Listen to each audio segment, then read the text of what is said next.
Hello friends, welcome to Trend Tech Guide. Today I'll show you how to schedule messages on Instagram. So if you are new to our channel, don't forget to subscribe. So let's start.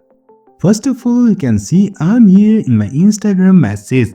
Over here, I want to schedule one birthday message. For that, I'll tap on this message and type my message as happy birthday. And that's it. You can see here is my message of happy birthday. Now to schedule this, all we need to do is just tap on this send icon for a while, and over here you can find this interface.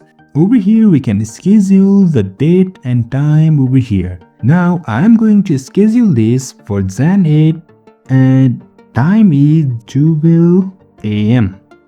And that's it. You can see I have successfully scheduled this post. To send this, just tap on this send tomorrow at 12 am.